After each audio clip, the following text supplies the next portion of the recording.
Hey guys, all right, in this video, this is I think question number 4 from the 2024 exam, AP Calc AB. All right, so for this one, guys, this is graph analysis. So as soon as you see a graph analysis question, okay, you got to get into the mindset. Okay, graph analysis, they're going to ask you, okay, they're going to give you, I promise you, they're going to give you a graph and they're going to ask you to analyze it. So graph analysis, they're going to ask you critical points. They might ask you, where is the graph increasing, decreasing? Okay, they're going to ask you to find a specific value. They're going to ask you to find the value of the integral. Okay, all of those things, they should be coming up in your mind. Okay, now this one is actually pretty straightforward and easy. And I have other videos that I made about graph analysis questions, so make sure you check those out just to give you a good idea of how to approach it. But these are very easy, guys. Nothing difficult. Okay. Now a lot of times, probably 99% of the time, this graph is going to be the derivative. Okay, this graph is going to be the derivative. So let's get into it. The graph of the differential function f shown from -6 to 7 has a horizontal tangent at x equals -2. So what does that mean? That means at x equals -2 here, you have your horizontal right here. Boom. Okay. That means there's a 0 right there. Okay. And it's linear from 0 to 7, from here to here. That's linear. Let R be the region in the second quadrant bounded by the graph. The vertical line x equals -6, the x and y axis, and the region R has an area of 12. Awesome. Okay, so remember, the first question, part A, is pretty straightforward. All right, it says the function g is defined by this integral. Okay, and it says find the values of g of -6, g of 4, and g of 6. And all you got to do, guys, is just find the value here. So what is g of -6 is? We're going to plug it in. Okay, and that's going to give me the integral from 0 to -6 of f of t dt. All right. Now, what they want you to do, they want you to use your geometry and find the area from 0 to -6. From 0 to -6. Now, if you notice, now when we do the limits of integration, it should go from low to high. And you see here, right, it's backwards, right? So what they want you to know is that it becomes a negative. I'm going to switch the integral from -6 to 0. And that's pretty common, okay? That's pretty common for them to ask you to do that. So they want to know if you pick up on that negative, okay? Okay, so how do we find the integral from -6 to 0? Easy.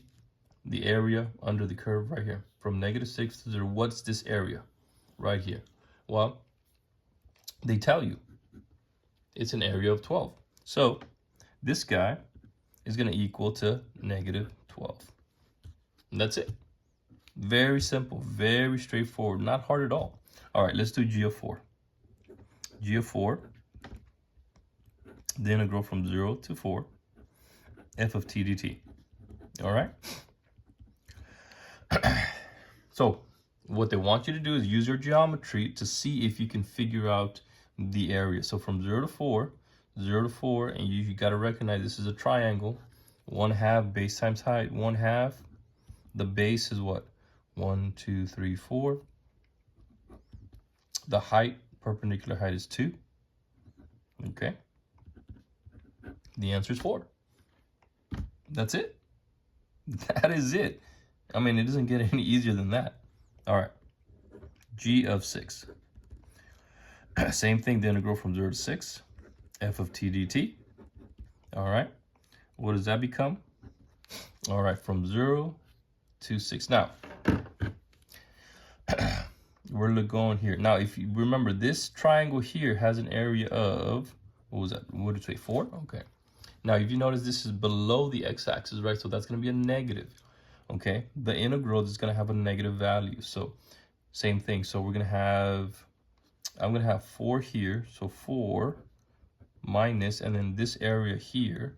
So remember, it's a triangle. So base 1, 2, And then the height, it was at 1. Yeah. So 1/2 2 times 1. All right. So now you just got to understand that this is above the x-axis. That's a positive. This you're going to be subtracting because it's below the x-axis. And that is it, guys. So that's what's going to give you 4 minus 1, 3. That's it. Was that so hard? Nah, it wasn't hard at all. That's it, guys. 1, 2, 3 points right off the bat. Very easy, very doable. Okay? All right. Now, letter B. For the function g defined in part A, find all the values of x on the interval between 0 and 6 at which the graph of g has a critical point. All right. Now, give the reason for your answer. All right, good. So they always ask something like this. Now, it's either going to be like find the critical point, find where the graph is increasing, decreasing. They will also ask you concavity, okay? Where's it concave up? Where's it concave down? Where does it change concavity? Okay, that's the second derivative, okay?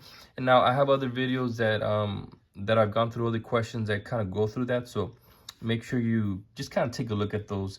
After a while, you'll be able to see, you'll be able to know what to look for. But in this case, all they're asking for is critical point. So without looking at the graph, okay, how do we find a critical point?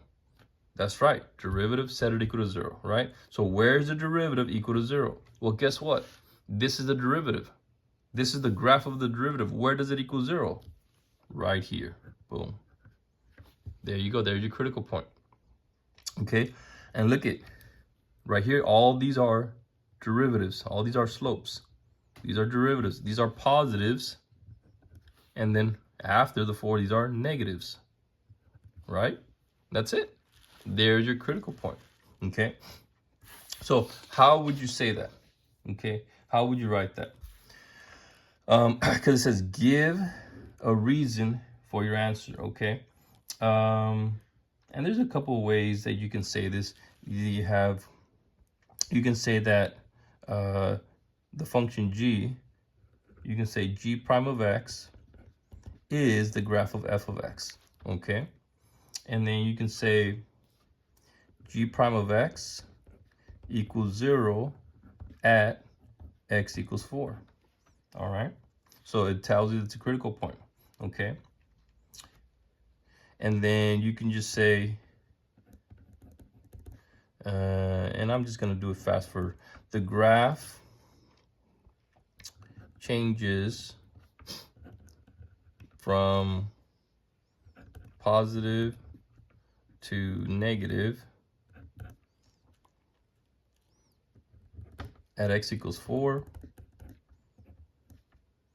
and therefore has a critical point at x equals 4. Okay, just something for them to know that you understand that it goes from positive to negative.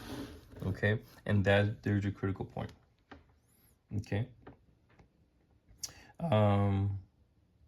or actually not even that. All you gotta do is just say that the derivative is equal to 0, and that's it.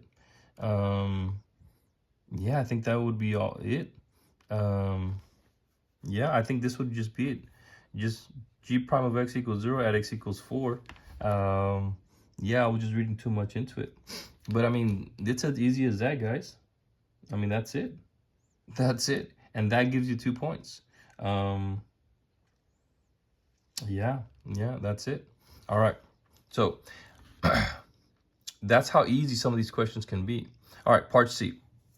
The function h is defined by h of x, and they give you this integral, f prime of t dt. Find the values of h of 6, h prime of 6, and h double prime of 6. Show the work that leads to your answer. All right. So very simple. We're going to start with h of 6. All right. H of 6. Same thing. We're going to plug in from negative 6 to 6. F prime of t dt. All right.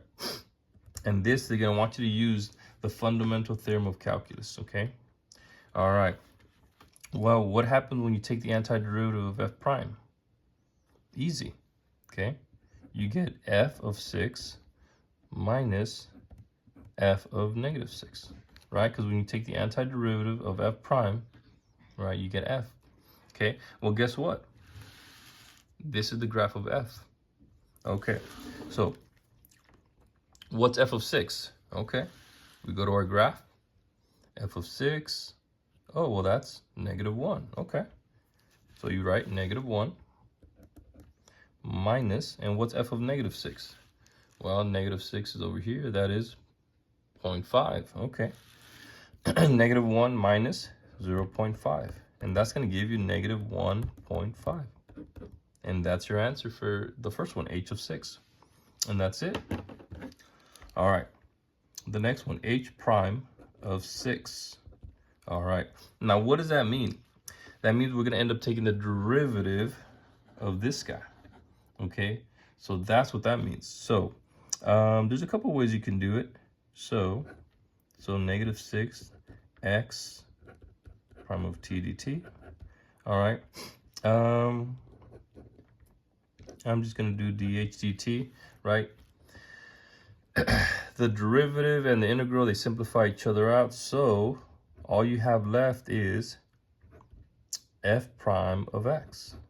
All right. So therefore, h prime of 6 is equal to f prime of 6. All right. All right. That's it. So, well, how do I find f prime of 6? How do I do that, right? Well, let's go to the graph. Now, remember, this is the graph of f. Well, how do we find f prime? Well, we've got to find the slope. Okay, so at 6, all right, well, what's the slope of this guy? Well, you're going to find the slope of the line. The slope of the line. Okay, so what's the slope of this line? Well, it's rise over run, so it's down 1 over 2, so -1/2. That's it. -1/2. But you see how they're throwing the first derivative in there, then the second derivative, okay? And they're throwing in the fundamental theorem, both parts. So h of 6, all I did, fundamental theorem, f of 6, f of -6. Okay, well, what is f of 6? Oh, it's from the graph. Boom, knock it out. All right, well, h prime, how do you find h prime? Well, you're going to take the derivative of this integral. What happens? The derivative and the integral cancel, just plug it in, right? The x substitutes a t, f prime of x, and then h prime of 6 equals f prime of 6, and then all you do is find the slope. Now, what about h double prime of 6?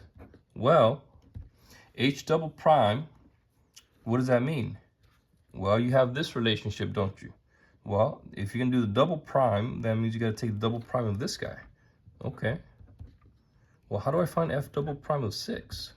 Well, you know, to get the second derivative, you have to take the derivative of the first derivative. So you have to take the derivative of this guy. Well, what's the derivative of a constant? Well, the answer is 0. There it is. And that's it. That's it, guys. That is it. So hopefully you can see that these questions, they're not very difficult. And what they're going to be asking you the same thing over and over again.